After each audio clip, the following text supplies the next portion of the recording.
Heritage survives unevenly. Some places thrive, some survive, some are forgotten. This talk is about why. Read it, let it sink in. Everything in this film flows from it. Amer Fort, Jaipur. Thriving heritage is easy to recognize. It is lit, maintained, visited, protected, not because it is old, because it still matters. Sheesh Mahal, Amer Fort, perhaps the most photographed interior in Rajasthan. Every surface maintained, every detail preserved. Heritage survives when it continues to matter. Varanasi, thriving heritage is not always architectural. Sometimes it survives as ritual, repeated night after night. As long as people gather, the tradition stays alive. Kashi Vishwanath Corridor, Varanasi. Thriving heritage adapts. New stone, old faith. The architecture changes, the pilgrimage remains. Sarnath, thriving heritage is always not monumental. Sometimes it survives through association. The Buddha preached here. That memory alone keeps the site alive. Sarnath, and no, this is not Dhamekstu. This is what survives around it. Layers, foundations, excavation. Heritage is rarely one monument. It is usually an entire landscape of memory. The Kumbh Mela, temporary, completely temporary, and yet one of the oldest continuing cultural gatherings on earth. Heritage does not survive because stone survives. It survives because participation survives. I needed two aerials to make this argument. From the ground, you see a crowd. From here, you see a civilization expressing itself at full volume. Scale is the story, and scale requires distance. Khajuraho, Madhya Pradesh, 950 to 1050 CE, the Chandela dynasty's greatest achievement. Most visitors come here for the erotic sculpture. That represents roughly 10% of all the carvings here. 10%. Yes, this. The cameras stop here. The tour guides stop here. And yes, it is extraordinary, but this is theology, not titillation. These figures belong to the outermost layer of a much larger vision of the divine. The sensory world at the edge, moving inward toward the divine. The erotic is the entry point, not the destination. The remaining 90%, gods, devotees, musicians, dancers, court life, processions, and everyday existence. An entire civilization carved into stone. Most visitors never see it because they stop exactly one layer too early. The Chandela built 85 temples here. 25 survive, 60 disappeared, not to invasion, to neglect and stone reuse. Khajuraho survived because in 1838, a British Army engineer named T.S. Burt stumbled upon it again. Heritage survives when someone decides it is still worth looking at. Ramappa Temple, Telangana, 1213 CE. Named not after a king, not after a deity, but after its architect, Ramappa. Rare for an Indian temple. Its engineering is equally remarkable. Floating bricks above, a sandbox foundation below, built to withstand earthquakes. Now a UNESCO World Heritage Site. Yet, away from India's main tourist routes, Ramappa receives only a trickle of visitors. Sometimes, heritage survives magnificently but quietly. Here is the proof. Look at the floor, uneven, shifted by centuries of earthquakes, exactly as the builder intended. Now, the columns, ordered, measured, controlled, yet the space never feels rigid. The carvings, they keep changing. Small details appear as you move. You don't see it all at once. The hall reveals itself slowly. Precise engineering, but deeply human. And often you experience it almost alone. Black basalt, one of the hardest stones a sculptor can work with. Difficult to carve, unforgiving, and yet look at those grooves. A strand of grass passes through them. The carving is so precise that nature itself becomes the measuring scale. This is not decoration, this is mastery. The craftsmanship survived, the recognition finally arrived, but mass tourism still hasn't. Ramappa exists in that strange middle ground, not forgotten, but not fully alive either. 50 years before Ramappa, the Thousand Pillars Temple, Hanamkonda, same Kakatiya dynasty, but look at the Shikhara, flat, heavy, conventional stone, no floating bricks, no seismic foundation. This is the generation before the breakthrough. Same civilization, just 50 years apart, yet the leap in engineering isn't visible yet. The same black basalt, the same Kakatiya craftsmen. Look at the detailing, the jewelry, the surface finish, the precision of the carving. This is not lesser workmanship than Ramappa. What changed was recognition. Ramappa became UNESCO. This remained regional, which tells us something important. Heritage survives not only through craftsmanship, but through documentation, advocacy, and political attention. Visibility is also conservation. Shapora Fort, North Goa, built in 1617 by Adil Shah of Bijapur, called Shahpura. The Portuguese couldn't pronounce it. Shahpura became Shapora. Sometimes history disappears through language. Four powers held this fort. Each rewrote the story, but most people know it today as the fort from Dil Chahta Hai. A 2001 film outweighs 4 centuries of history. Hadirani Ki Baudi, Toda Rai Singh, Rajasthan. The building that goes down instead of up. Architecture designed around water scarcity. The boys swimming here aren't thinking about heritage. They are thinking about heat, which is exactly what the architect intended. Most visitors come for the legend of a queen who sent her severed head to her husband on their wedding night. But the real marvel is the engineering. Mumbai, the gateway of India, protected, used, loved, and still unresolved. The colonial monument in a post-colonial city, Mumbai never fully rejected it, but it never fully embraced it either, which is why it sits in the same uneasy middle ground. Chhatrapati Shivaji Maharaj Terminus, built in 1887 as Victoria Terminus, renamed in 1996. The structure survived, the identity changed. This photograph was taken during the COVID lockdown. No traffic, almost no people. Mumbai briefly looked like old Bombay again. That is why I chose black and white. Not nostalgia. Different eras sharing the same frame. Still central to the city, but no longer central to its imagination. By every reasonable measure, some of these places should not exist.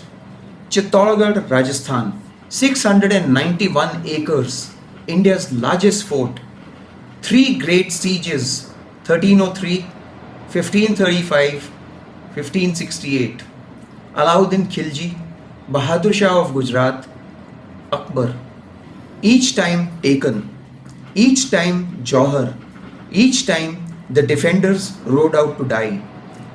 Yet, the fort still dominates the landscape, while the living city moved to the plains below. Power left the hill, memory did not. Ajanta, Maharashtra, 2nd century BCE to 5th century CE. 30 Buddhist cave monasteries carved into a hidden horseshoe gorge. Look at the landscape. You don't accidentally arrive here.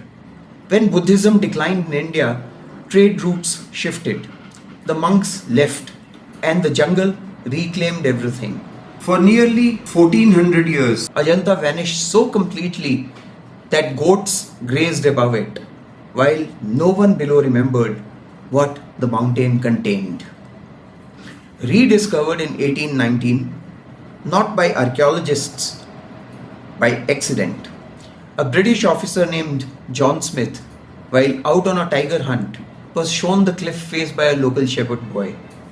And when he entered Cave 10, he did something painfully familiar. He carved his own name into it. The graffiti is still there. So are the caves. Ajanta survived first because the world forgot it. Then because the modern world noticed it just in time. Same site, same century, same faith, but two different survival stories. The stone cave still stands almost intact. The painting is fading in front of us. Colors weaken, surfaces crack. Humidity, breath, time, all working slowly against it. Ajanta survived the loss of Buddhism. It may not survive tourism the same way. Even inside a single monument, some things are more mortal than others. The Kailasha temple, not built, excavated. Everything you see here, the courtyard, the shrine, the pillars, the bridgeways, even the freestanding Dhwaja Stambh, all of it was once solid mountain. The architects did not carve into the rock. They removed the rock around the temple, top down. No second chances, one mistake, and the mountain itself would expose it forever. This is not construction, it is subtraction at a civilizational scale. 230,000 tons of basalt removed from top down. No drawings survive, no room for error. Yet, across dynasties, across generations, across the deaths of the original craftsmen, the mountain yielded to a single vision. Every surface became narrative. Ramayana, Mahabharata, Puranic cosmology, story upon story, carved into living basalt. No visitor was meant to take it all in. The temple exceeds human scale, human attention, perhaps even human time. It was built not to impress, but as an offering. From above, the logic becomes visible. Cave 16, the Kailasha temple, commissioned in the 8th century by Rashtrakuta king Krishna I. But no king built something like this alone. The real achievement is continuity. One vision sustained across generations. This is what patronage can achieve. Not every cave becomes Kailasha. Some survive in the margins. A corridor, a few standing figures, light fading into stone, still sacred, still beautiful, still overlooked. And even the workmanship changes. The caves closest to power receive the finest labor. The peripheral spaces often did not. Not because the craftsmen lacked skill, but because the patron was unlikely to come here. That logic still survives. The center gets attention, the edges slowly disappear. Hampi, Vijayanagar, at its peak, one of the largest cities in the world. Then Talikota, 4 Islamic sultanates attacked in 1565. The empire fell. Patronage vanished. Construction stopped mid-sentence. This stone chariot was never completed. It has remained unfinished for nearly 5 centuries. Not ruined, interrupted. Hampi did not entirely die. Some shrines never stopped breathing. A dressed deity, fresh offerings, a yantra still garlanded, and now a new patronage is emerging. Not imperial, not colonial, not archaeological, mythic. Hampi is being reimagined as Kishkindha, the landscape of the Ramayana, because living faith can protect heritage more powerfully than nostalgia ever can. Ugra Narsimha, Vishnu as fury. The figure of Lakshmi once seated on his lap was destroyed after 1565. What survives is rage without tenderness. The damage itself became part of the sculpture. Even now, the wound remains visible. Two Ganeshas, both monolithic, but their names did not come from kings or priests. Kadale Kalu Ganesha, named after black gram. Sasive Kalu Ganesha, named after mustard seed. Ordinary people named them through the language of the kitchen. And somehow, that makes these colossal idols feel strangely close. Champaner Pavagadh, Gujarat, the Jami Masjid, late 15th century, built under Mahmud Begada of Gujarat Sultanate. Many scholars consider it among the finest pre-Mughal mosques in India. Look at the columns, the brackets, the carving.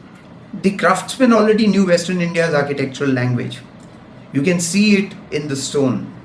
You are standing beneath a dome that no longer exists. The roof collapsed. The circle remained.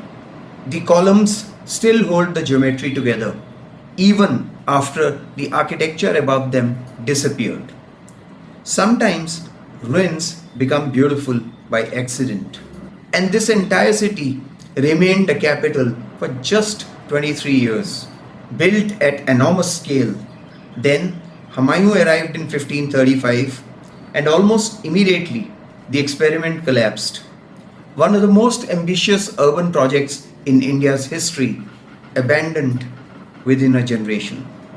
Udaygiri, Madhya Pradesh, early 5th century CE, Gupta period. Vishnu reclining on the serpent Sheshnag, one of the earliest surviving monumental images of this idea in Indian art. And yet, it already feels fully formed, confident, certain. 6 kilometers from Vidisha, 13 from Sanchi, and almost nobody comes here. The Varaha panel, Vishnu lifting the earth goddess Bhudevi. This is not just religion. The Gupta rulers were placing themselves inside a sacred story. Chandragupta too is named nearby in an inscription. One of the earliest moments where political power and Hindu sacred imagery come together at monumental scale. Not forgotten by the people who still live here. Forgotten by the systems that decide what gets remembered. Maushi, South Goa. Along the Kushavati river, these petroglyphs may be 20 to 30,000 years old. Older than the Indus Valley civilization. Older than farming. And they sit out there on exposed river rock, almost unnoticed. No museum glass, no dramatic lighting, no crowds. Just some of the oldest human marks in India lying beside a river in Goa. Goa. Most people picture beaches, bars, and Portuguese churches. But Goa's history goes much further back. These are the Heartland caves, 5th to 6th century CE, carved into laterite more than 1,000 years before the Portuguese arrived. Goa was already old before the version we sell to tourists existed. This linga is no longer an active shrine, but carved into stone are inscriptions in Brahmi script. That matters. Brahmi is amongst the earliest writing systems of the Indian subcontinent, which means this cave is not just old, it has been carrying written memory for more than 1500 years. And yet, almost nobody outside Goa has heard of Heartland caves. Fort Aguada, built by the Portuguese in 1612. Most visitors come for the lighthouse, the prison, or the sea view. But this massive structure at the center is why the fort existed. a freshwater tank, one of the most sophisticated water systems the Portuguese built in India, supplying ships sailing the Arabian Sea. Engineering hidden in plain sight. Aguada Jail, below Fort Aguada, not the fort itself. A colonial defense site became a prison, first under the Portuguese, then after liberation under the Indian state. It remained Goa's main jail until 2015. Now they turned it into a museum, which is probably the best retirement plan a prison can hope for. Gagron Fort, Jhalawar, Rajasthan. A fort surrounded by water on three sides, built at the confluence of the Ahu and Kali Sindh rivers. It is part of the same UNESCO listing as Amer, Chittorgarh, Kumbhalgarh, Ranthambore and Jaisalmer. Same UNESCO badge, very different crowds. Some monuments become destinations, others remain discoveries. Back to Hampi, but not the grand monuments this time. A small shrine built around a natural boulder. The Vijayanagar builders didn't always fight the landscape. Sometimes they simply absorbed it into the architecture. The rock becomes part of the temple. And there are dozens of shrines like this around Hampi. Small, active, barely marked, often missing from tourist maps entirely. The famous monuments get protected. The smaller sacred landscape survives quietly on its own.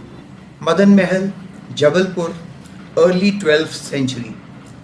Earlier at Hampi, we saw temples merging into boulders. Here the same instinct appears in a completely different kingdom. The Gond builders did not fight the landscape. They used it. The palace grows out of the rock as if the hill itself decided to become architecture. Bateshwar, Morena district, Madhya Pradesh. Over 200 temples, 8th to 10th century Gurjar Pratihara period. For decades, these temples lay collapsed in the Chambal ravines, deep inside dacoit territory. And then came one of the strangest restoration stories in Indian archaeology. Dr. K.K. Muhammad and the ASI team began rebuilding the complex, stone by fallen stone, like a giant three-dimensional jigsaw puzzle. No drawings, no original plans, just the internal logic of the architecture itself. And here is a detail that sounds fictional, but it is true. The restoration was possible only because Chambal dacoit Nirbhay Gurjar gave Dr. K.K. Muhammad's team safe passage in the ravines. So these temples survived through an unlikely partnership. An ASI archaeologist and a man the police were hunting. One rebuilt the temples, the other made sure no one stopped him. Mubarak Mandi complex, Jammu, royal palace of the Dogra rulers, built over centuries. Look at the architecture. Rajput forms, Mughal arches, European detailing, Sikh decorative influences layered onto the same building. Not one style, an architectural record of everything that passed through the Dogra court. Parts of this palace are collapsing in plain sight. Not because the structure is weak, but because maintenance stopped. Government offices occupied sections of the complex for decades, altering spaces, neglecting repairs, treating a royal palace like ordinary real estate. What you see here is not ruin caused by age alone. It is administrative decay made visible. And then there is this ceiling work. Papier mache ornamentation, part of a Kashmiri craft tradition that very few people still practice at this level. That is the frightening part of heritage loss. Sometimes the building survives, but the knowledge required to restore it disappears first. Revdanda Fort, Maharashtra. This is where Chhatrapati Shivaji Maharaj laid the foundations of the Maratha Navy. One decision here would reshape power along India's western coast. Today, almost nothing here feels like a fort. The village has absorbed it. Homes stand inside the walls. Vegetation covers the rest. Only this entrance arch still announces that something important once stood here.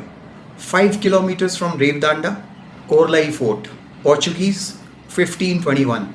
Shivaji Maharaj took fort after fort along the Konkan coast, but not this one. Korlai held, and something else survived here too. The descendants of the Portuguese garrison still live nearby. Some still speak Korlai Creole, one of the last Portuguese based languages in Asia. The fort is fading, the language is fading. Sometimes heritage disappears in more than one way. Mitauli, Morena district, Madhya Pradesh, 10th 11th century, an open to sky Yogini temple, 64 niches for the Yoginis, one for Shakti. And this hilltop shrine influenced one of modern India's most important buildings.